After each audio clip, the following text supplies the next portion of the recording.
morning, everybody. It's Andrew from 510 Books.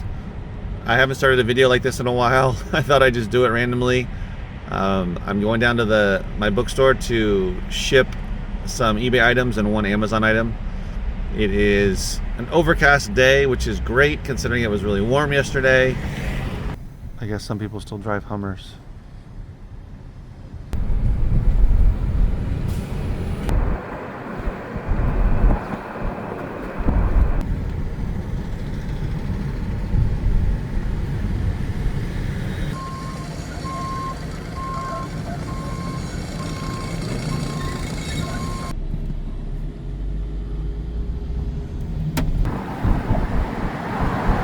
Okay, which of these five?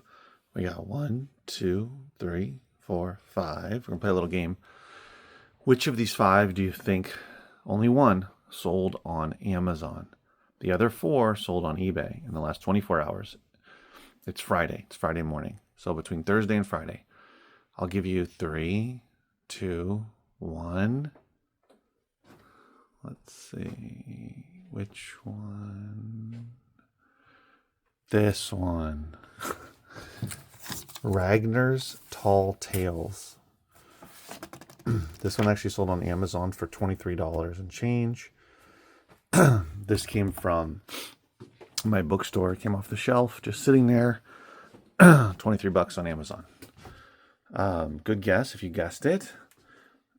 As you know, I no longer sell. I do sell CDs on Amazon, so it could have been that one, but I don't sell vinyl on Amazon. Haven't in a long time. So the other 4 sold on eBay, and now putting them all together in the order of least profitable to most profitable. I sold this book, Helen Hayes On Reflection, an autobiography. Do not bother listing that one. It's actually signed. Even though it's signed, it still didn't sell for a very, very long time. There's the signature on a sticker. On a name sticker, is that what that is? It only sold for $9.24, free shipping. So I didn't change it to include shipping. But anyway, got rid of it. The autobiography of an unknown Indian sold for $17. I took an offer. It had been sitting for a long time. Not sure where it came from, if it was a donation or what. Thought I'd get a lot more for it, but that's fine. And then this one was in those 5 Gaylords, CD-only Gaylords. I took an offer of $28.50 plus shipping. So look out for this one, guys. The Ultimate Rock Ballads Collection, I Remember You. It's a CD, 2 CDs. If you come across it, definitely pick it up. I listed for $40, but it's pretty rare apparently. And there's a ton of songs. There's 32 songs on 2 discs. It's from Time Life. Some Time Life CDs, specific individual Time Life CDs, can go for good money. But also you can put them together as lots or collections on eBay and sell them that way too. So don't think that something like this would not be worth money, especially Time Life. And some Reader's Digest as well. CDs can be worth money. This one is The Cure, Kiss Me, Kiss Me, Kiss Me. This is a local buy made back in March, and a really good album here. I took an offer, so I had it listed for the last couple of months. Took a little bit longer than I thought it would take. But nonetheless, I got $42 for it. I had listed for $49.99. So this now brings me to something I'd like to talk about. I've been doing some research on Whatnot just to see if it even makes sense for me to even try it out again. Because I did Whatnot when it first started. I was one of the first people to do books, get into the book category and do CDs. Also, I did DVDs, did some Blu-rays. Shows. I probably did, I don't know, 4 or 5 shows, if that. Definitely like 3, maybe more. 3 to 5, I would say. Didn't like it, but that was at the beginning. And so I've checked into some book shows, CD shows, and vinyl shows. And yesterday I saw there was a vinyl show. This was earlier in the morning. This was before 12. It was like 10:30 or 11. So I think it was like 10:30 in the morning. You know, out here on the West Coast, Pacific Standard Time. And they had like 50 plus viewers. So I wanted to see what was going on. And I know that vinyl is very popular in general, and which would of course make it popular on Whatnot. And I've seen that in the past. Even back when I was doing a couple of shows, I saw that vinyl would sell really well. So it's not a surprise that it still does. So they had a lot of newer releases, newer pressings. A lot of it sealed or just, opened but not used. So really great condition, new to very good, or like new, near mint, that kind of thing.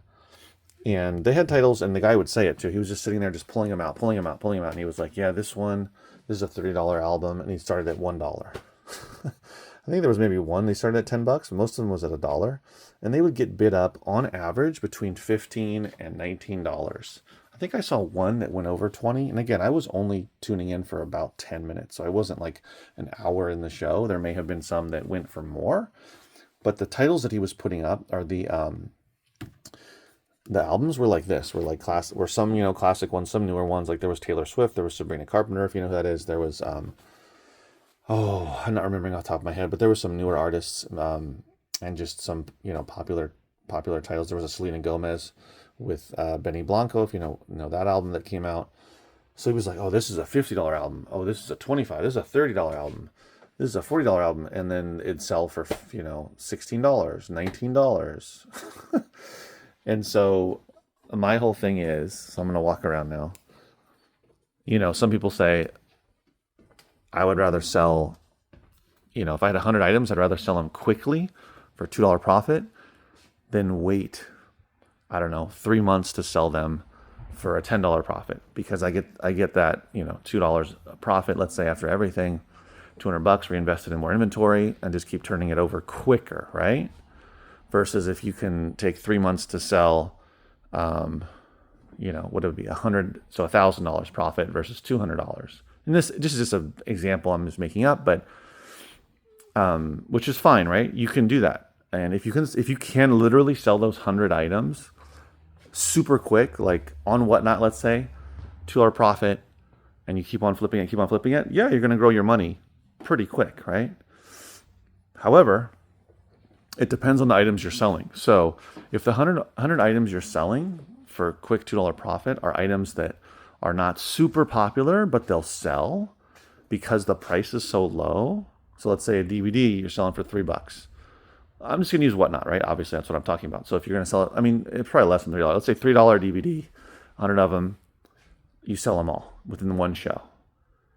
And these are titles that aren't going to necessarily sell for much more. However, in this example of that vinyl record show, I don't know what his sources are. I don't know how he gets his sources. I don't know how he gets his albums or how much he pays, but clearly he has access to quality albums, and he's obviously making a profit. Otherwise, why would he be selling them for so cheap, right? But these are albums that if you put them on eBay, like the $50 album, why not? And that's the thing, is like, if you can sell it for $50 within a couple of weeks or less, why would you sell it for $19 on Whatnot? It makes no sense to me. For items that are not going to sell quickly for a much bigger profit, of course, right? You move them, you get rid of them, make a good profit, keep going. But for items that are going to sell pretty quickly for much more, 2, 3, 4 times the profit that you're getting, why would you miss out on all of that money? So unless you have something against eBay, you don't like ship. You have to ship anyway. What am I saying? You have to ship anyway on Whatnot. So it's not that you don't like shipping. I don't know what it is. So guys, explain that to me. If you guys have any insight into that, I'd be curious to know. Because again, if we're talking about items that aren't super hot right now, but you can flip them quickly and get a tiny, $1, $2, $3 profit quickly, makes sense. But if all of those items are like the vinyl records I was seeing, then why not just put them on eBay and get way more money, especially because they're going to sell quickly. Go on there and look up that Selena Gomez Benny Blanco album. It's selling like hotcakes. There's a DVD out, a movie that came out with Demi Moore called The Substance, which is very popular. The Blu-ray and especially the 4K now is selling super hot. So if you go on eBay, you'll see The Substance 4K. Right now, this morning, there was only 65 around available, 65. And some of them are actually just a slipcover, which is crazy. But with the actual full full 4K in there, I think it's 4K and Blu-ray together, is selling for the lowest price is about $25 plus shipping. So it's $30 all in. And if you look at the 90-day total, there's 150 that have sold. So that means that the sell-through, you're probably going to sell it same day, maybe next day, a couple of days, depending on what you price it. If you're pricing it right where right at the bottom there, 25 bucks plus shipping, sells right away. Now, if you put it on Whatnot and sell it for 5 bucks, 10 bucks, does that make any sense? If you can just sell it for more money, it makes absolutely no sense to me. So please explain it. If there's something I'm missing, that Cure album, I'm not going to put it on a Whatnot show. I'm going to sell it for $42. Why would I sell it for 15? Now that one took a little bit, it took like 2 months to sell. But the ones I'm talking about are ones that would sell, that are sealed. Like I just got some TV box sets that I know are going to sell quickly on eBay. But anyway, so I would need some explanation from that. Turned into a long video here about this, but I just wanted to talk about it and let me know what you think. And also, you know, if you have access to so much inventory, I just want to get through it so I can get more. Well, I mean, then just list consistently on eBay and make way more money. I don't get it, guys. Explain it to me. I'll see you in the next video. Take care.